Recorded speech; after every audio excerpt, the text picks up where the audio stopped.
और यदि आप मुलाकात करने जाएंगे तो वो आपसे मुलाकात करेंगे। ऐसी ही मुलाकात का एक अद्भुत प्रसंग आज आपको सुनाता हूं, बड़े ध्यान से सुनिएगा। नोएडा उत्तर प्रदेश की रहने वाली नीतू मिश्रा।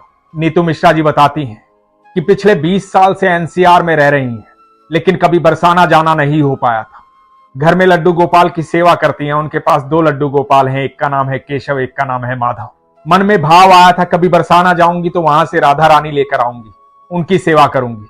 और मार्च 2024 में वो समय आया जब बरसाना जाने का मौका मिला। बरसाना से वो राधा रानी लेकर आई, जिनका नाम उन्होंने रखा आनंदी। अब केशव, माधव और आनंदी की सेवा करती। नीतू मिश्रा जी बताती हैं, जब बरसाना गई पहली बार तो दोपहर में 12 बजे वो वहां पहुंचे, पार्किंग में गाड़ी लगाई और देखा कि बहुत भीड़ है। नीचे से ही पहाड़ पर भीड़ दिखाई दे रही थी। अटारी की तरफ जाती हुई सीढ़ियां लोगों से भरी हुई थी। इतनी भीड़ देख करके मन विचलित हो गया। नीतू जी के पति ने कहा कि नीतू कैसे जाओगी, हम लेट हो गए हैं, बहुत भीड़ है, इतनी भीड़ में कैसे पहुंचेंगे। नीतू जी के 2 बच्चे हैं, एक 11 साल का, एक 14 साल का। उन दोनों ने भी कहा कि मम्मा कैसे जाओगे, बहुत भीड़ है, क्योंकि सारे परिवार को पता था कि नीतू जी भीड़ से घबराती है। उनको पीठ में दर्द की भी शिकायत रहती है।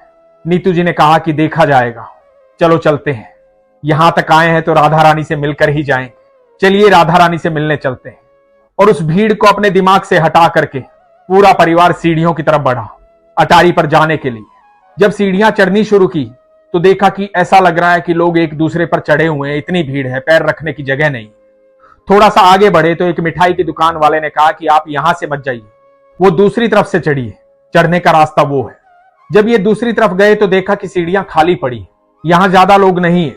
बड़े हैरान हो गए कि नीचे से तो ऐसा दिखाई दे रहा था कि बहुत लोग हैं, बहुत भीड़ है, लेकिन यहां तो भीड़ है ही नहीं।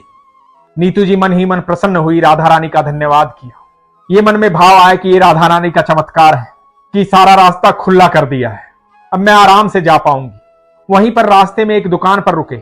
मन में भाव था कि जब राधा रानी के पास जाऊंगी तो उनके लिए चुनरी लेकर जाऊंगी, श्रृंगार का सामान लेकर जाऊंगी। तो पूरा परिवार एक दुकान पर रुका। दुकानदार को कहा कि एक पीले रंग की चुनरी दो। दुकानदार ने पीले रंग की चुनरी निकाली। जैसे ही चुनरी का पैकेट सामने रखा, नीतू जी के कान में एक आवाज आई, कहा कि ये चुनरी फटी हुई है, इसे मत लेना। नीतू जी ने पलट कर देखा। नीतू जी बताती हैं, जो मैंने देखा वो मैं जीवन में कभी नहीं भूल सकती। एक इतनी खूबसूरत महिला, सफेद रंग, गुलाबी रंग की पोशाक पहने हुए, बड़े सुंदर नैन, अद्भुत सुंदरता, मनमोहक। ऐसा ना कभी देखा था, ना कभी देखना संभव हो पाएगा। इतनी सुंदर महिला मैंने पहली बार देखी थी। उसने मेरे कान में कहा था कि ये चुनरी फटी हुई है, मत लेना। और ये कह करके वो आगे सीढ़ियों की तरफ बढ़ ली, अटारी की तरफ। मैं अचंभित हुई, उसे देखती रह गई। पता नहीं ये क्या था, कुछ समझ में नहीं आया। मेरे बेटे ने और मैंने उनको देखा था, मेरे पति ने और दूसरे बेटे ने सिर्फ आवाज सुनी थी। अब मन में शंका आ गई थी, लेकिन हैरानी इस बात की थी कि अभी चुनरी पैकेट में थी, पैकेट खुला भी नहीं था। तो इस महिला ने क्यों कहा कि चुनरी फटी हुई है? उस शंका की वजह से हमने चुनरी खोल कर देखी। जालीदार चुनरी थी। जालीदार चुनरी में आसानी से दिखाई नहीं देता कि कोई छेद हो गया, लेकिन जैसे ही चुनरी फैला करके देखी तो चुनरी बीच में से फटी हुई थी। हम सारे स्तब्ध हो गए, हैरान हो गए कि ये कैसे संभव है कि एक पैकेट में बंद चुनरी अभी तक खुली भी नहीं है और एक महिला आकर के कहती है कि वो चुनरी फटी हुई है, मत लेना। हम हैरान थे, स्तब्ध थे। मैं उन सीढ़ियों की तरफ देख रही थी जहां से वो चढ़ करके ऊपर गई थी, लेकिन वहां कोई नहीं था, कोई दिखाई नहीं दे रहा था। वो महिला कहीं दिखाई नहीं दे रही थी। अब दुकानदार को कहा कि श्रृंगार का सामान दे दो। वहां श्रृंगार का सामान कम था। दुकानदार ने कहा सिर्फ 4 चूड़ियां बाकी बची हैं, ये 4 ही चूड़ियां हैं, ये ले लो। हमें भी लगा कि देरी हो जाएगी। 4 चूड़ियां लेकर के ऊपर चढ़ना शुरू किया। पीली चुनरी लेकर के, चूड़ियां लेकर के, श्रृंगार का सामान लेकर के परिवार सहित ऊपर अटारी की तरफ चढ़ने लगी। सीढ़ियां चढ़ करके ऊपर मंदिर के प्रांगण में पहुंची और जा करके देखती है राधा रानी को और ठाकुर जी को, स्तब्ध रह जाती है। मन प्रसन्न हो जाता है, गदगद हो जाता है, आंखों से अश्रु बहने लग जाते हैं। और देखती है सामने ठाकुर जी और राधा रानी पीली पोशाक पहने हुए हैं। ये देख करके मन अति प्रसन्न होता है, आंखों से लगातार अश्रु बहते रहते हैं। मैं भी पीली चुनरी लेकर आई हूं। मेरे मन में भी भाव आया था कि पीली चुनरी राधा रानी को उड़ाऊंगी, और यहां राधा रानी और ठाकुर जी पीली पोशाक पहने हुए। नीतू मिश्रा जी गोस्वामी जी के पास जाती हैं। गोस्वामी जी को कहती हैं कि गोस्वामी जी, मेरी राधा रानी को ये चुनरी उड़ा दो। गोस्वामी जी भी चुनरी लेते हैं और राधा रानी को उड़ा देते हैं, राधा रानी को अर्पित कर देते हैं। मन भाव विभोर है, सब अपने आप हो रहा है, कुछ समझ में नहीं आ रहा है। एक अद्भुत अनुभूति है। प्रसाद स्वरूप गोस्वामी जी नीतू मिश्रा जी को चूड़ी देते हैं। चूड़ी हाथ में पहनती हैं तो एक चूड़ी चटकी हुई है। गोस्वामी जी को कहती है एक चूड़ी चटकी हुई है, क्या इस चूड़ी को मैं यहीं रख दूं, क्योंकि इसको फेंक नहीं सकते, ये प्रसाद है राधा रानी की तरफ से। ये बात दूसरे गोस्वामी जी सुनते हैं और बहुत सारी चूड़ियां नीतू जी को दे देते हैं। इतनी चूड़ियां दे देते हैं कि नीतू जी के हाथ भर जाते हैं। नीतू जी भाव विभोर हो जाती हैं, आंखों से अश्रु बहने लग जाते हैं। दोनों हाथ ऊपर उठा करके राधा रानी का शुक्रिया अदा करती हैं, राधा रानी का धन्यवाद करती हैं, राधे राधे बोलती हैं, राधे राधे राधे राधे राधे राधे राधे राधे राधे राधे। आंखों से अश्रु बहे जा रहे हैं और कहा जा रहा है मन से राधे राधे राधे राधे राधे राधे। राधा रानी की जय जयकार हो रही है, बार बार मन में यही चल रहा है, राधे राधे राधे राधे राधे राधे। इतने में कोई कंधे पर थपथपाहट करता है, पीछे मुड़कर देखती है, एक महिला खड़ी है और कहती है कि ये लो चूड़ी, ये राधा रानी का प्रसाद है, मेरे साइज की नहीं है लेकिन ये प्रसाद है, मन में भाव आया कि तुम्हें दिया जाए, ये रख लो चूड़ी राधा रानी की तरफ से। नीतू जी बताती है एक सुंदर सी लाल चूड़ी जिसमें बीच में गोल्डन रंग की पट्टी है, बड़ी सुंदर सी चूड़ी। मैं वो चूड़ी ले लेती हूँ, उस चूड़ी को धारण कर लेती हूँ और राधा रानी का फिर से धन्यवाद करती हूँ।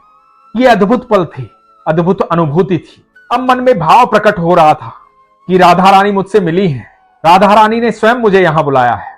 नीतू जी बताती हैं मैं अपने पति और बच्चों के साथ वहां से एक राधा रानी को लेकर के, जिनका नाम आनंदी रखा, जिनकी आजकल वो सेवा करती हैं, उनको लेकर के सीढ़ियों से नीचे उतर रही हैं। एक दुकान के पास जाकर के उनके पति पानी लेने जाते हैं और वहां एक दुकानदार के पास एक कुर्सी है जिस पर नीतू जी बैठ जाती हैं और बैठ करके उस दुकानदार से बात करने लग जाती हैं। दुकानदार वहां के किस्से सुनाते हैं, बताते हैं कि बरसाना इतनी अद्भुत जगह है, यहाँ राधा रानी के किस किस तरह के चमत्कार होते हैं। इतने में इनके पति आ जाते हैं और पति आकर के कहते हैं एक अनुभूति तो आज हमको हुई, बड़ी अद्भुत अनुभूति थी। और वो किस्सा बताते हैं किस तरह से पैकेट में पीली चुनरी थी और एक सुंदर सी महिला आई और उसने कहा, कान में आके कहा कि ये चुनरी फटी हुई है, और वो फटी हुई निकली। उसके बाद वो महिला दिखाई नहीं दी।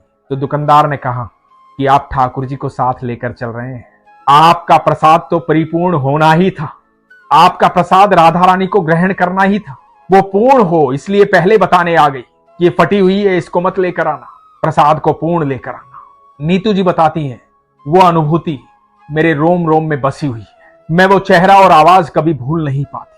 मेरी राधा रानी ने मुझसे मुलाकात की थी। दोस्तों, जब भी हम बरसाना जाते हैं, वृंदावन जाते हैं, यदि हमारे मन में ये भाव होता है कि हम ठाकुर जी के, राधा रानी के दर्शन करने जा रहे हैं, तो हमें दर्शन मात्र होते हैं।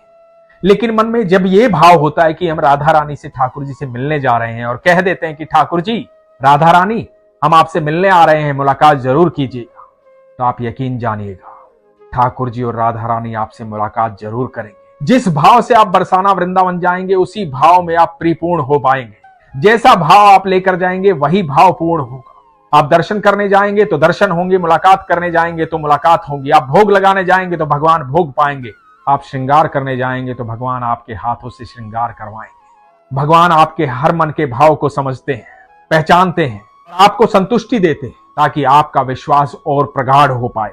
आप यकीन जानिएगा दोस्तों, जो वृंदावन जाते हैं वो अपनी मर्जी से नहीं जाते हैं। वृंदावन वो लोग जा पाते हैं जिनसे ठाकुर जी मिलना चाहते हैं, जिनसे मिलने की इच्छा ठाकुर जी की होती है, जिन्हें ठाकुर जी बुलाते हैं, वो लोग वृंदावन जा पाते हैं। और जो लोग बरसाना जाते हैं, बरसाना वो लोग जाते हैं जिनकी बाह पकड़ करके ठाकुर जी राधा रानी से मिलवाने ले जाते हैं। और जिन्हें ठाकुर जी राधा रानी से मिलवाने ले जाते हैं तो राधा रानी उनसे स्वयं मिलती है। तो आज के बाद कभी भी वृंदावन जाएं, बरसाना जाएं, तो मन में वो भाव लेके जाइएगा जिस भाव को आप परिपूर्ण होते हुए देखना चाहते हैं। लेकिन इसके लिए सरलता की, सहजता की आवश्यकता है, सच्चे विश्वास की आवश्यकता है।